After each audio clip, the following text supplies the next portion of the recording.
The rain came sideways that morning, the kind that doesn't care about umbrellas, that finds the gap between your collar and your neck, and reminds you firmly that the weather in western Massachusetts has never been interested in your comfort. The campus of Caldwell Price College looked beautiful in the rain, the way old things often do, the red brick going darker, the oak trees bowing slightly, the iron lampposts casting amber halos onto the wet stone paths.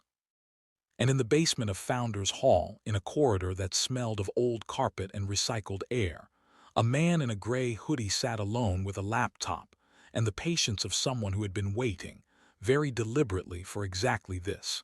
His name was Obadiah Wren, and by the end of that day, nothing in that building would ever be the same. Before we dive deeper, let us know in the comments where you're watching from. We would love to hear from you. And don't forget to hit that subscribe button so you never miss any of our upcoming stories. What do you do when the room has already decided who you are before you open your mouth? What do you do when every eye that passes over you sees a uniform you were never wearing, a job title you were never given, a ceiling that was built specifically to stay just below your head?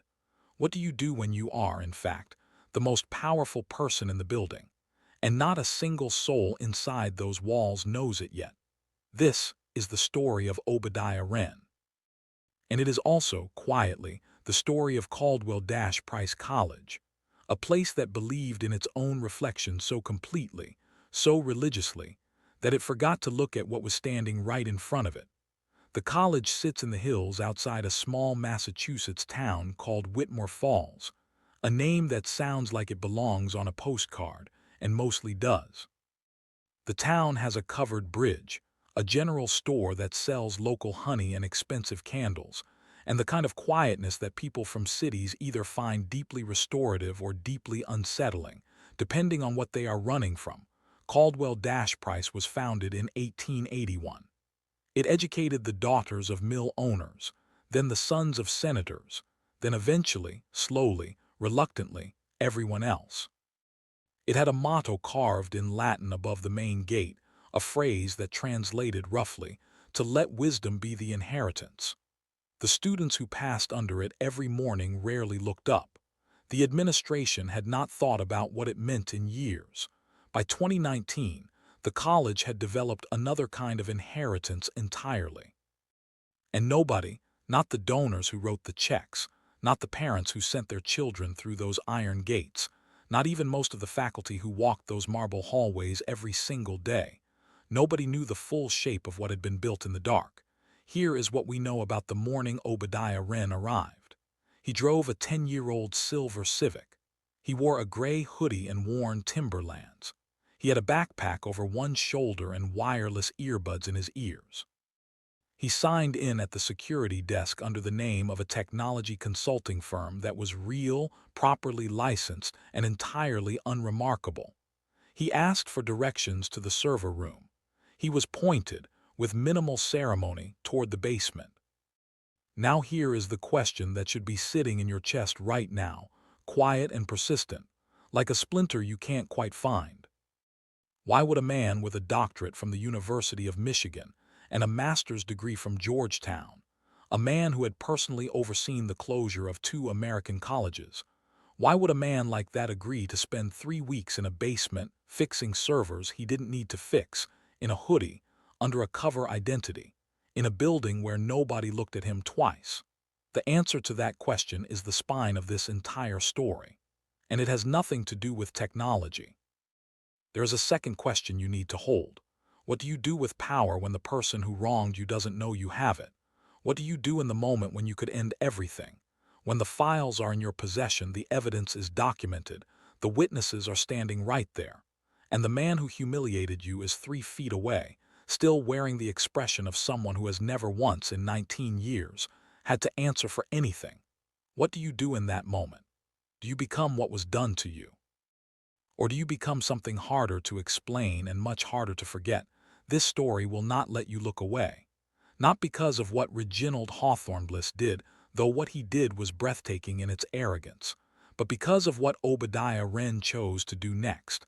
And there is one more question, one that floats beneath the surface of everything you're about to hear. There was a woman who knew. She had known for 2 years. She sat with the knowledge every single day, filed it into her body alongside her morning coffee and her evening commute and her careful, exhausted silence. Her name was Priya Sundaram.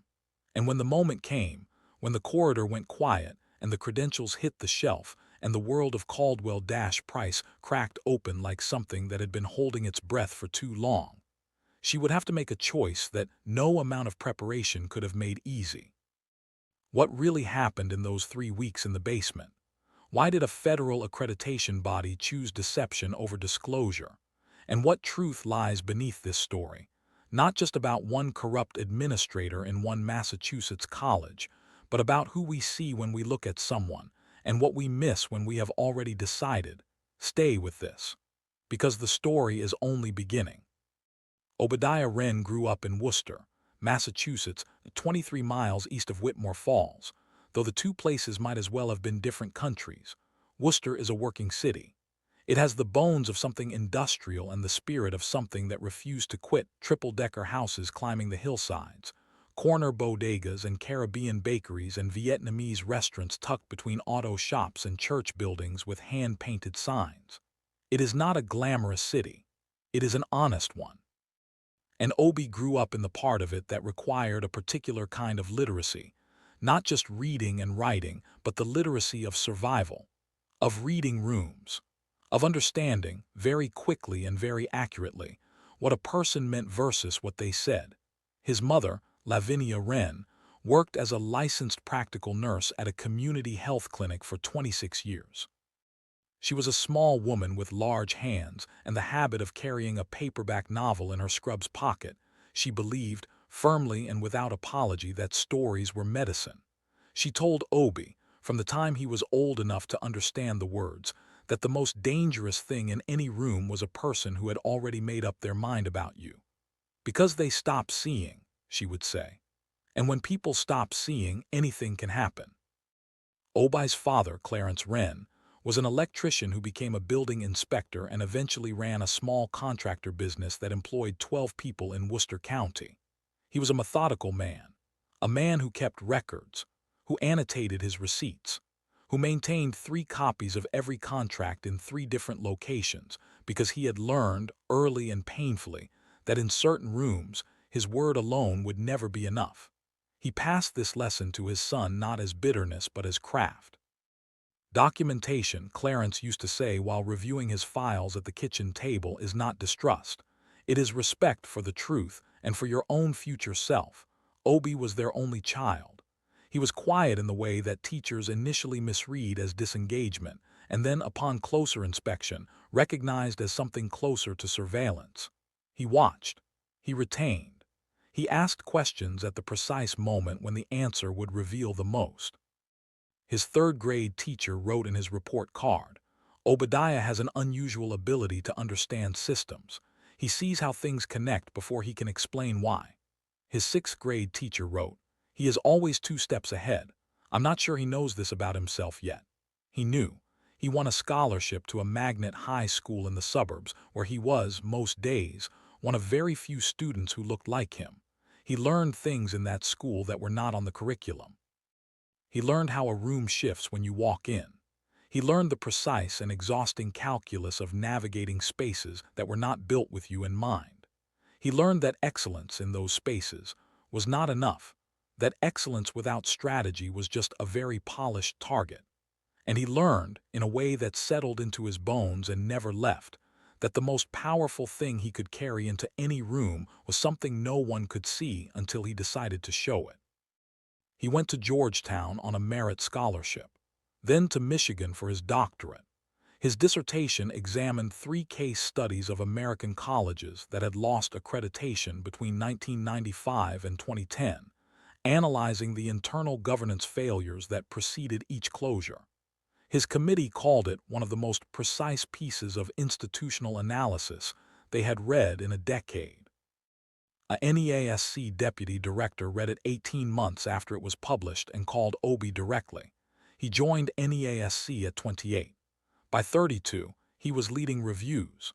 By 34, He had developed a reputation within the accreditation world as someone with an almost uncanny ability to find what institutions were hiding, not through confrontation, but through patience, through the willingness to sit in the basement and wait for the building to tell him its secrets.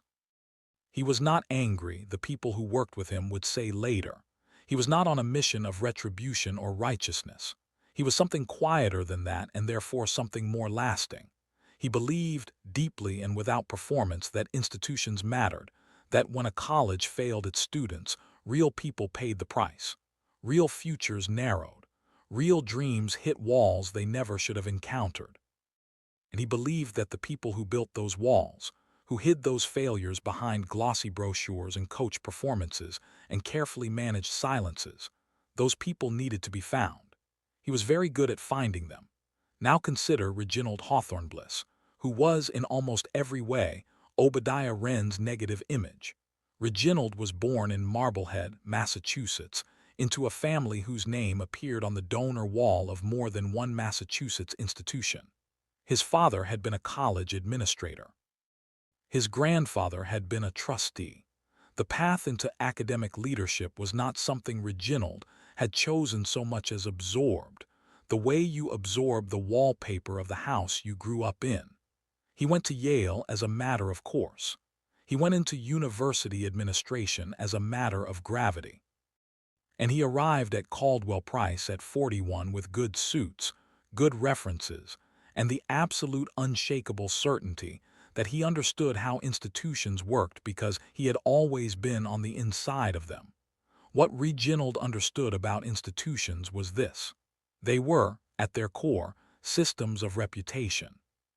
The thing that kept a college alive was not its endowment, not its faculty, not even its students. It was the belief, maintained carefully and continuously, that the institution was worth believing in. And as long as that belief held, everything else was manageable. Numbers could be adjusted, narratives could be shaped, personnel could be moved. He had been doing this for 19 years and it had always worked. The donors still came to the wine and cheese events. The brochures still looked beautiful. The trustees, who met 3 times a year and asked mostly comfortable questions, went home satisfied. The complaints from faculty like Celestine Marsh were filed and forgotten. The warnings from analysts like Dorothea Callum were absorbed and neutralized. Reginald was not, in his own self-understanding, a corrupt man. He was a pragmatic one. He was keeping the machine running. He was doing what had to be done. And the people who questioned him simply did not understand the complexity of what he was managing. He had never once, in 19 years, been made to feel that he was wrong. Then there was Celestine Marsh, who had joined the Caldwell Price sociology faculty 17 years ago, following in the footsteps of her mother and her grandmother before her, both of whom had taught at the college in eras when a black woman on the faculty was a statement, a fight, and a point of pride all at once. Celestine had grown up hearing the college's name spoken with reverence, and she had come back to it with genuine love and genuine rigor, and the particular heartbreak of watching something you love be slowly disfigured by the people entrusted to protect it. She had submitted 4 formal grievances in 4 years. She had documented budget cuts that specifically targeted the departments serving first-generation and minority students. She had written to the board. She had written to the state education office. She had never received anything except form responses and once, a meeting with Reginald's assistant that lasted 11 minutes and ended with the phrase, "We will take your concerns under advisement." She had not stopped. She had only gotten quieter about it. And when a quiet man in a gray hoodie started showing up in the basement and asking questions that sounded technical but weren't, Celestine Marsh recognized, with the instinct of someone who has been watching for a very long time, that something had finally shifted. Wendell Ashby had worked at Caldwell-Price for 31 years. He had outlasted 5 presidents, 3 financial crises, and 1 small fire in the chemistry building that everyone agreed to remember as an accident. He knew where the bodies were buried, not literally, he would clarify with a slow smile, but in every other sense. He had watched the culture of the place change. He had felt the moment, sometime around 2014, when the administration stopped pretending to value the people who kept the building running and started treating them as fixtures, as infrastructure, as things that were just there. He kept the journal because his late wife, Adiz, no, let us call her Marvel Ashby, had told him to.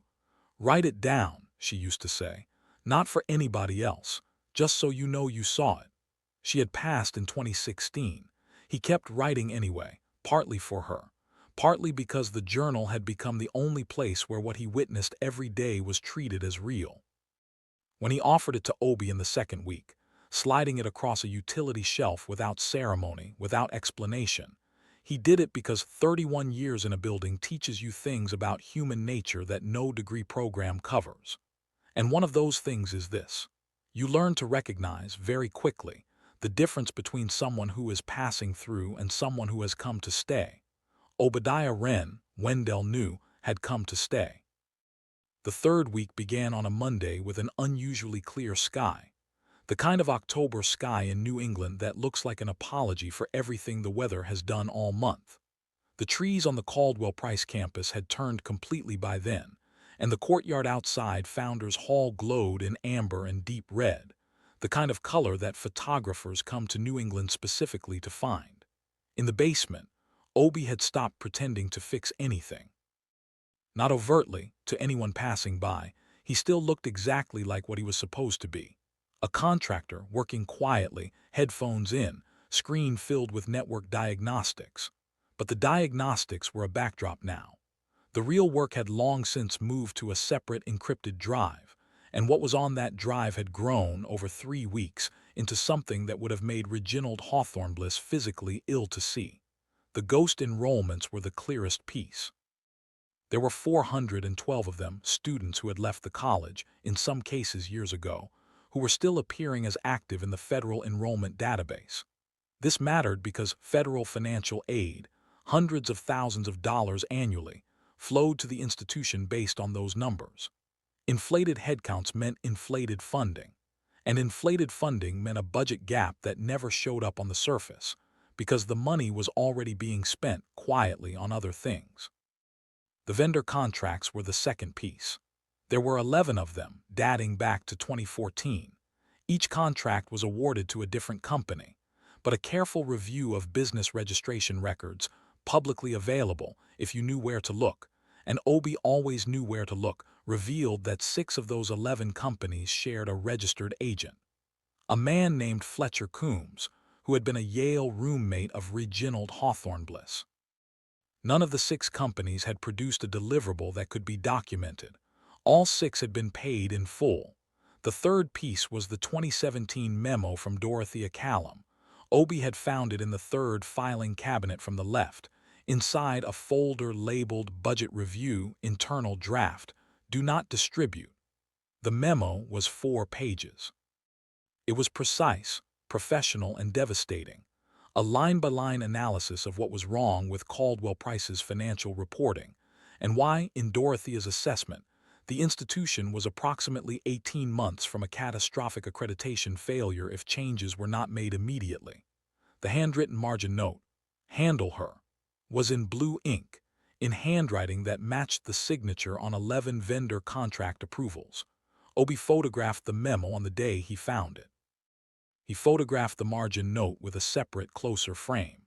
He logged both in his documentation file with timestamps and chain of custody notes, the way his father had taught him to treat every important record, with the reverence of someone who knows that one day a room full of people will be asked whether this document exists.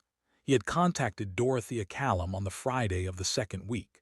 She was living in Providence now, working as a financial consultant. She picked up on the second ring. When Obi introduced himself and explained why he was calling, there was a silence on the line that lasted long enough that he checked to see if the call had dropped. Then she said, quietly, "I have been waiting for this call for 2 years." She agreed to provide a formal statement. She had kept a copy of the memo. She had also kept the email chain from the 3 weeks after she submitted it, a record of progressively shorter responses, then silence, then the meeting with Reginald's assistant in which she was told that her concerns had been heard and that leadership had decided to move in a different direction. 6 weeks later, she had been offered a package and a signature page she had signed. She had needed to, but she had kept everything. By Monday of the third week, Obi had enough to write a preliminary report. He had more than enough to trigger a formal review, suspend accreditation proceedings, and open a federal inquiry into the Title IV violations. He could have walked out of the basement on Monday morning and called NEASC's legal team from the parking lot and been done with it. He didn't, because Priya Sundaram had not yet made her decision. Priya was the piece Obi had been most careful with. She was not a villain in this story. She was something more complicated than that, and he had known it from the first time he saw her face in the hallway, carrying a stack of folders with the expression of a woman who had been holding something very heavy for a very long time. She was 41 years old. She had been registrar at Caldwell Price for 8 years. She had a daughter in the 7th grade and a mother in an assisted living facility in Northampton, and a mortgage on a house in Whitmore Falls that she had bought, with great pride, 5 years ago. She had not created the ghost enrollments. She had been instructed to maintain them. The first instruction had come in 2017 from Reginald's office, framed as a data reconciliation protocol. She had raised a concern, verbally, to her direct supervisor, and been told that the protocol had been reviewed by legal and was within compliance parameters. She had not believed this, but she had been afraid. And fear, when it lives alongside a mortgage and a 7th grader and a mother in assisted living, becomes very reasonable very quickly.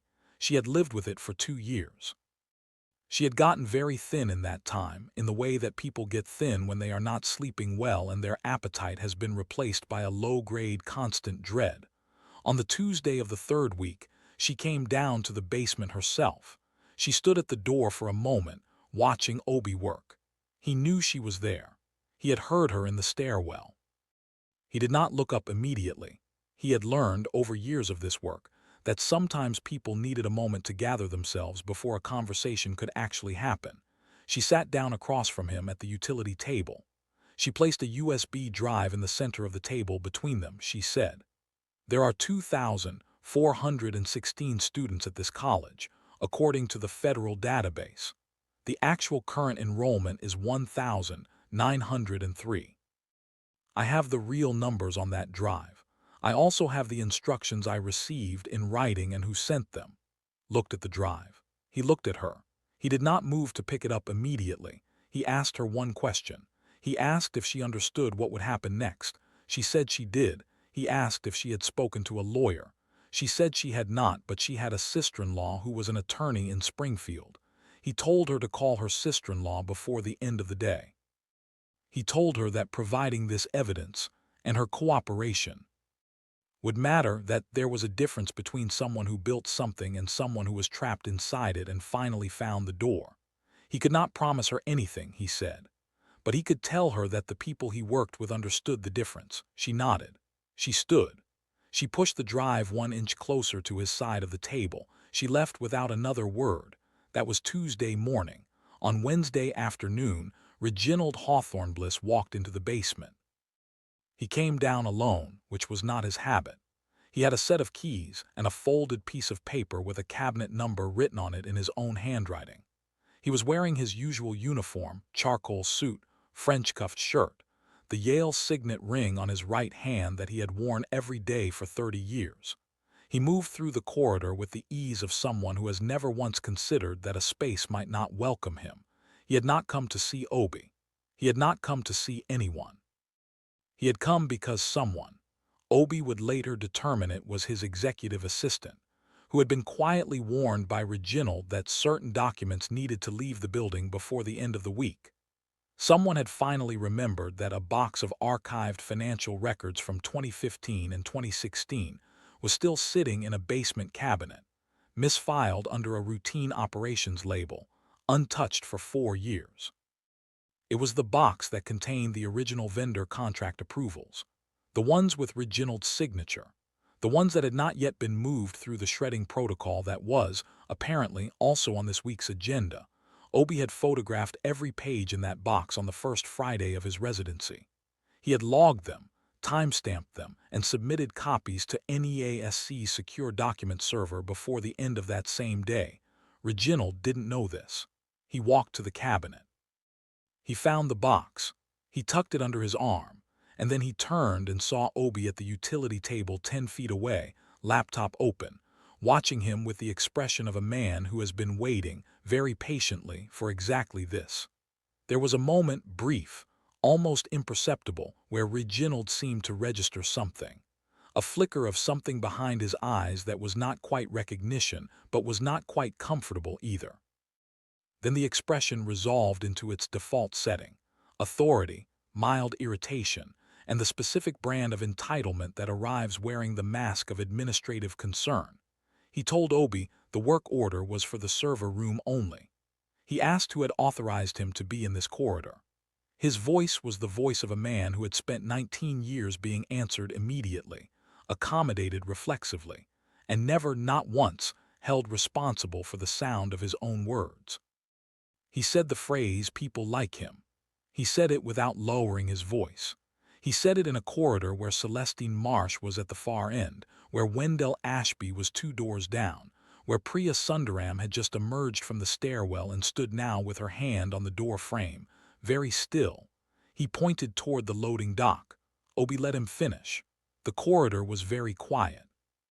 And that was when Reginald Hawthorne Bliss, for the first time in 19 years, found himself in a room where the silence that followed his words did not feel like compliance. It felt like something else entirely. And he didn't yet know why. If this story has your heart racing, drop "I'm still watching" in the comments right now. Let's see who is truly with us until the very end. Obi did not reach for the credentials immediately. He stood first. That was all. Just stood unhurried, the way a man stands when he has nowhere else to be and no reason to rush, when the ground beneath him is the most solid ground in the room. He let the standing itself be the first answer. There is a kind of theater in the moments just before a revelation. A suspended quality, the way a room holds its breath before a storm breaks or a verdict is read. Celestine Marsh at the far end of the corridor had stopped moving entirely. Wendell Ashby had set down his tools. Priya Sundaram's hand was still on the door frame, her knuckles light against the metal. Reginald, to his credit or discredit, did not flinch. He had spent too long in rooms where his posture alone was the closing argument. He straightened slightly. He adjusted the box under his arm. He repeated his instruction about the loading dock with the measured emphasis of a man who was accustomed to saying things twice only because the first time hadn't been taken seriously enough. Obi reached into his backpack. The motion was so calm that it changed the temperature of the corridor. Not with drama. There was no dramatic music swelling, no theatrical pause. Just a man reaching into a bag the way you reach for something you have been carrying for a very long time and are, at last, ready to set down. He placed the credentials wallet on the shelf. He opened it. He did not hand it to Reginald. He set it down and took a half step back as if to say, "This belongs in the space between us, not in either of our hands." The name, the title, the association seal, the federal authorization card. Reginald read the cards once. Then he read them again. In the second reading, something shifted in his face. Not a collapse, not yet, but the specific recalibration of a man whose internal map has just told him he is somewhere he did not expect to be, and the map and the territory are no longer matching, he said. "This is you are," and then stopped, which was remarkable because Reginald Hawthorne Bliss had not stopped in the middle of a sentence in 19 years. Obi said, quietly, "I think you should set that box down." It was not a command.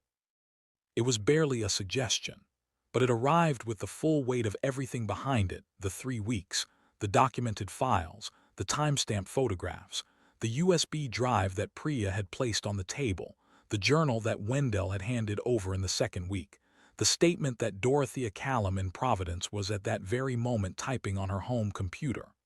All of it was in that sentence. All of it was in the space between Obi's voice and Reginald's silence. Reginald did not set the box down. He said that this was highly irregular. He said that any review process should have gone through proper administrative channels. He said that whatever Obi thought he had found, there were explanations, context, institutional complexities that someone from outside could not possibly understand without deeper familiarity with the operations of OBI said. The box contains vendor contract approvals from 2015 and 2016. I've already documented and submitted copies of every page. The originals are still the originals, but removing them from the building right now would be inadvisable. Reginald stared at him. I photographed that cabinet on October 8th, Obi said. The fourth day I was here. Silence that followed was the loudest thing in the building. What happened in the next 6 hours was methodical, and to anyone watching, strangely undramatic, which is how the most consequential things often happen. Obi called NEASC's legal team from the parking lot. 2 senior investigators arrived from Boston by 4 o'clock. The college's general counsel was contacted. Reginald was escorted with his box still in his arms to a conference room on the second floor, where he was informed that a formal institutional review had been in progress for 3 weeks and that his cooperation was both requested and, given the current evidentiary record, strongly advised. He did not cooperate immediately. He called 3 people first: his personal attorney, a trustee he had known for 15 years, and Fletcher Coombs, the registered agent for 6 of the 11 vendor companies. Obi knew about all 3 calls because the college's phone system logs had been part of his network access from day one, and he had been monitoring outgoing calls to certain numbers for the entire 3rd week.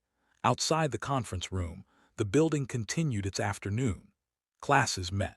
The dining hall began serving dinner. Students walked between buildings under the October sky, carrying backpacks, talking about things that had nothing to do with what was happening in the second-floor conference room.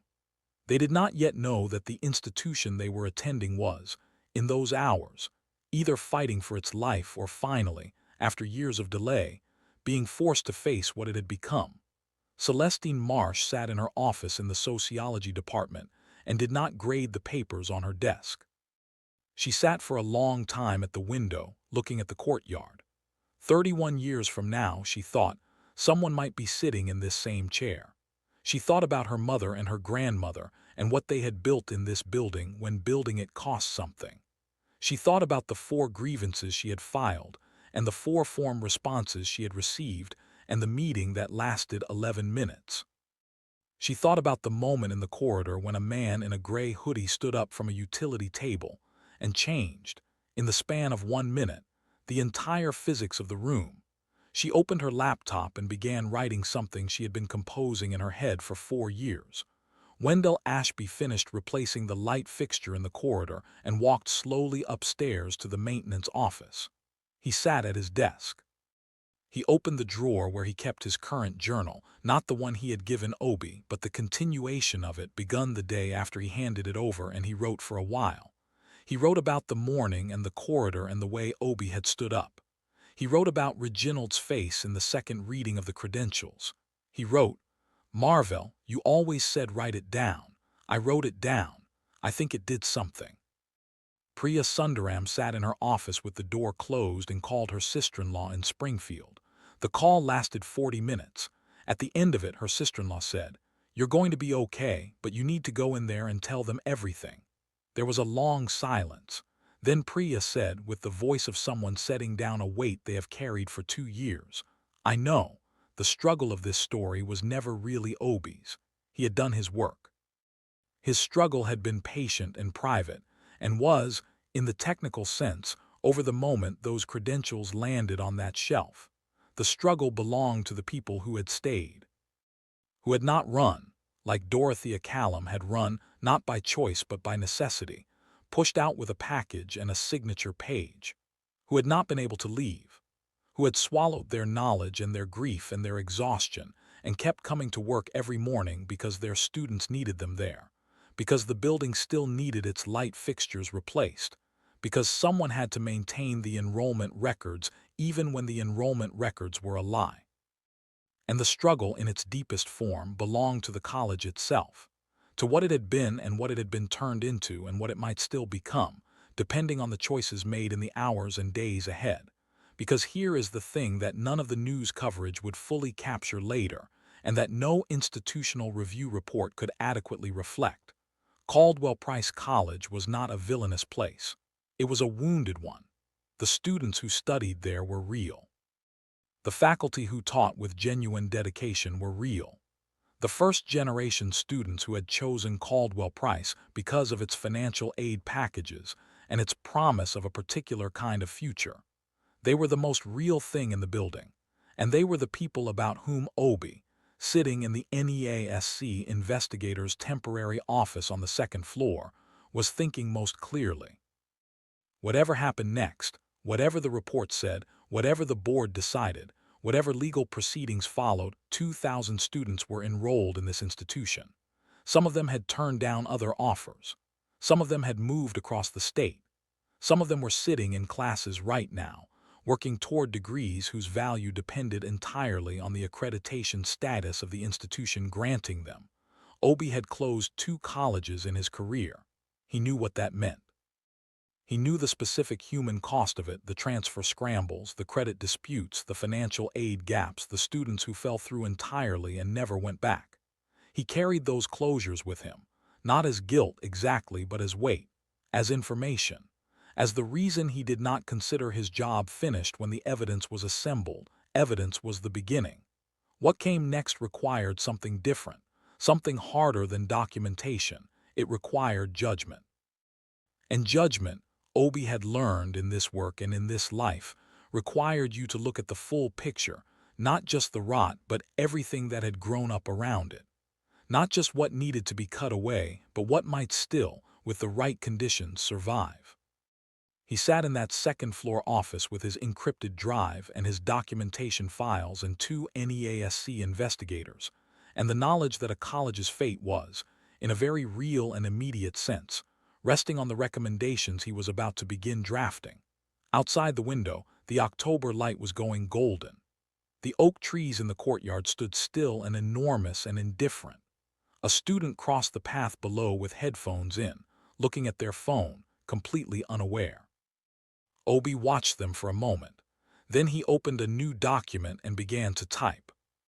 The preliminary report ran to 63 pages. Obi had written longer reports, but none that required more care in the drafting, because a report, he had always believed, was not just a record. It was an argument, and the argument he was making in this one was not the obvious one. It would have been easy and defensible and even righteous to write a report whose conclusion was simple. Caldwell-Price College had committed federal financial aid fraud, operated under a governance structure whose primary architect had engaged in systematic self-dealing, falsified enrollment data for at least 4 years, and created a culture of intimidation toward anyone who raised concerns. Recommendation: immediate suspension of accreditation, initiation of federal inquiry closure proceedings. Every piece of evidence supported that conclusion. Every page in that encrypted drive pointed toward it. Every legal and procedural standard that Obi had been trained in would have endorsed it. He did not write that report. What he wrote instead would take weeks to fully understand, and months to fully implement, and years to fully appreciate, but its architecture was clear from the first page. Obi separated the institution from its administrator. He drew a precise, documented, legally articulated line between what Reginald Hawthorne-Bliss had done and what Caldwell-Price College was, beneath the damage he had done to it. He argued with 63 pages of evidence, with Dorothea Callum's statement, with Priya Sundaram's testimony, with Wendell Ashby's journal, with Celestine Marsh's 4-year grievance record that the college had not failed. It had been failed. By one man over 19 years, systematically and deliberately, and that the appropriate response to that failure was not to compound it by ending the institution, but to demand its reconstruction. He recommended a receivership, a form of institutional supervision in which NEASC and a federal oversight body would take operational control of the college for a fixed period, oversee the removal of Reginald and anyone implicated in the fraud, implement new financial controls, correct the enrollment records, and develop a remediation plan that put students at the center of every decision. He recommended that Priya Sundaram's cooperation be formally recognized, and her legal exposure substantially mitigated in light of the coercive circumstances she had documented. He recommended that Celestine Marsh be invited to serve on the Interim Governance Committee.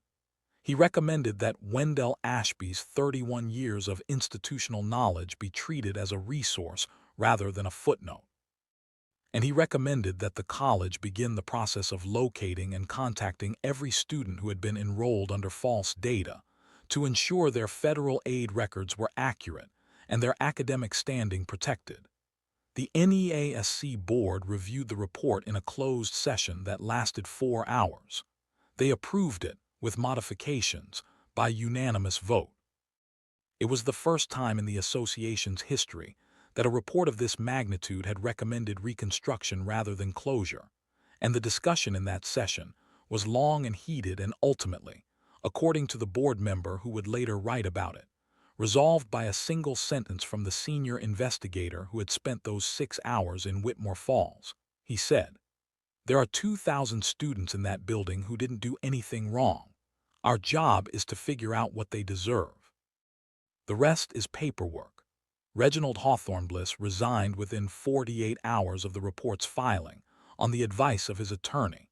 He issued a statement describing his departure as a personal decision and expressing his deep regard for the Caldwell-Price community. His attorney later negotiated a cooperation agreement with federal investigators in exchange for a reduced civil penalty. Fletcher Coombs companies were referred to the Massachusetts Attorney General. The trustee Reginald had called from the conference room stepped down from the board without explanation. But the twist, the real twist, the one that nobody in that building had seen coming, not even Celestine, not even Wendell, was not about Reginald's fall. It was about what Obie did after the report was filed. He went back to the basement, not to work. The work was done. The investigation was closed. The oversight team was in place. He went back because he had left his charger on the utility table, which was very human and very him. And while he was there, Wendell Ashby came in to replace a fluorescent tube above the server room door. They stood there in the basement for a while, not saying much. Wendell worked. Obie coiled his charger cable, then Wendell said, "You could have just closed it." Said, "I know." Wendell said, "Why didn't you?" Obie was quiet for a moment.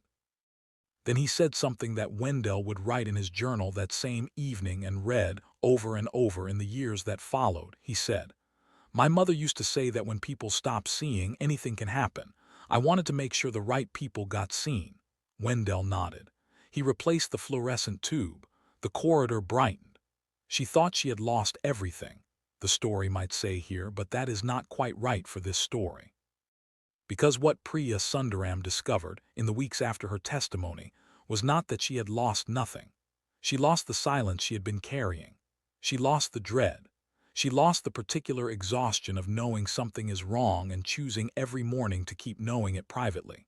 What she discovered, in place of all of that, was something more complicated and more valuable, that the choice she had avoided for 2 years had been available to her the whole time, that the door had always been there. She had simply needed someone to stand on the other side of it and tell her it was safe to open. She stayed at Caldwell-Price through the receivership. She became, eventually, one of the architects of the new enrollment system, accurate, clean, transparent, built with the kind of care that comes from knowing exactly what the alternative looks like. And the real revelation of this story, the one that sits beneath all the documents and the credentials and the corridor confrontation, is this. The most dangerous thing Obadiah Wren carried into that building was not his doctorate or his federal authorization or his encrypted drive full of evidence. It was the belief that the truth, fully seen, could build something as well as it could end something. That was the thing Reginald Hawthorne-Bliss had never understood. That was the thing the building had forgotten, somewhere in the long years of performance and pretense. And that was the thing that a man in a gray hoodie in a basement, with a 10-year-old Civic in the parking lot, and his father's habit of keeping records and his mother's voice in his head, that was the thing he brought with him, quietly, all along. 3 years later, in the fall of 2022, Caldwell-Price College received full reaffirmation of its accreditation. The ceremony was not glamorous. There was no wine and cheese event, no glossy brochure. The announcement came in the form of a letter from NEASC, delivered on a Tuesday morning, and the interim president, a woman named Dr. Augustina Ferrante Vance, brought in during the receivership, read it aloud to a room of about 40 people. Faculty, staff, a handful of students who had stayed through everything, and Wendell Ashby, who had been invited specifically because Dr. Ferrante Vance had read the part of Obi's report that described his 31 years of institutional knowledge as a resource, and had taken it seriously. Celestine Marsh was there. She had been on the interim governance committee for 18 months. She had aged in that time, in the way that people age when they are doing real work, not haggardly, but deeply, with a kind of settledness that comes from having finally been taken seriously after a very long wait. Priya Sundaram was there. She looked, her colleagues said privately, like herself again, an observation so simple and so significant that it said everything about what the previous 2 years had cost her. Obadiah Wren was not there. He was in Vermont, conducting a review of a different institution. He had been sent a copy of the letter by the NEASC executive director with a handwritten note that said, "This one is yours." He read it in a rental car in a parking lot in Burlington and sat with it for a moment before driving to his next appointment. He called his mother from the car. She asked how it went. He told her. She was quiet for a moment, in the way she went quiet when something mattered. Then she said, "The building saw itself," he said. "Yeah," she said. "Good. What does this story leave us with? Not a simple lesson. This was never a simple story. It was a story about the gap between what we see and what is there, about the specific danger of an institution or a person that has traded truth for performance, and the specific courage required to prefer truth even when performance is much easier to maintain. It was a story about invisibility. About what happens when a system looks at a person and assigns them a role before they have opened their mouth, when a hoodie becomes a ceiling, when a backpack becomes a limitation, when the basement becomes a destination rather than a way station, and about what it means when that system is wrong. Not just inconveniently wrong, catastrophically wrong. Wrong in a way that cost 2,000 students something real, wrong in a way that cost Dorothea Callum a career she had earned, wrong in a way that Priya Sundaram carried in her body for 2 years and Celestine Marsh carried in her filing cabinet for 4. But it was also a story about choice, about what Obi chose to do when the power was entirely in his hands. He could have ended the college. He had every justification. He chose instead to ask a harder question. What does this place owe the people who never did anything wrong? What does accountability look like when it serves the future rather than simply punishing the past? That question does not have an easy answer.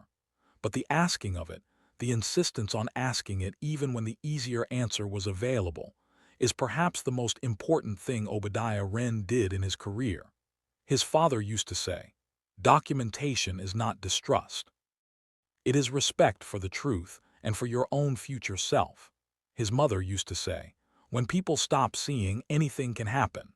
Between those two sentences, between the discipline of recording what is true and the insistence on seeing who is actually there, you have the full shape of what Obadiah Wren brought into that basement. Not just a skill set, not just a credential. A way of being in the world that treated every room, every corridor, every conversation as worthy of the full weight of attention. And the lesson that stays, the one that follows you out of this story and into the next thing you do today, is perhaps this: the people who have been put in the basement are not there because they belong there. They are there because someone somewhere stopped looking. And the moment someone looks, really looks, without the filter of assumption, without the taxonomy of entitlement, without the comfortable certainty that the room has already been correctly sorted, the moment someone truly sees what is there, the whole architecture of the deception has to start over. Obadiah Wren did not raise his voice in that corridor. He did not need to. He simply let himself be seen, on his own terms in his own time, with 63 pages of truth in a backpack. And the building that had spent 3 weeks looking past him found that it could no longer look away. So now it is your turn. You have sat with this story. You have watched Obadiah Wren sit in a basement for 3 weeks with the patience of a man who understood exactly what he was doing, and exactly why he was doing it quietly. You have watched Reginald Hawthorne speak the way certain people speak when they have never once been made to reckon with the weight of their own words.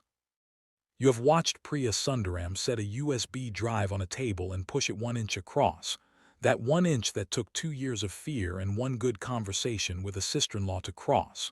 What would you have done? Not in the easy part. Not when Obi stands up and places the credentials on the shelf. That part is satisfying in the clean, uncomplicated way of justice arriving right on time.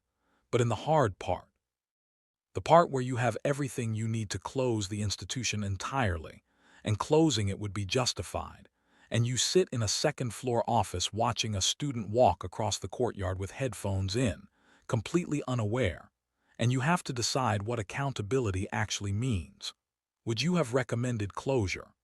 Would the weight of what had been done to those students, to Dorothea, to Priya, to Celestine, would that weight have tipped you toward ending it? Or would you have done what Obi did, which was the slower, harder, less satisfying, and perhaps ultimately more meaningful thing? And what about the Reginalds in your own life? The people who have assigned you a corridor, a loading dock, a role that was never yours and walked past you with the absolute certainty that the room had been correctly sorted. What do you do with that? Not the fantasy version of what you do. The real version. This story does not end at the revelation. It ends in the quiet parking lot of a rental car in Burlington, Vermont, with a man calling his mother to tell her that a building had finally seen itself. That is not a dramatic ending, but it is a true one. And sometimes the truest endings are the ones that ask you to sit with them instead of cheering at them.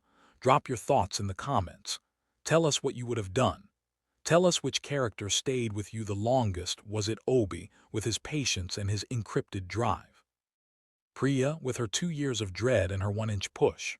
Wendell, writing in his journal for a woman who was no longer there to read it? Or Celestine, who never stopped filing those grievances even when the only response was silence? And if you believe in what this story is about, if you believe in the kind of storytelling that takes its time, that trusts its audience, that treats the people in its pages as full human beings worthy of the full weight of the telling, then subscribe. Because there are more stories where this one came from.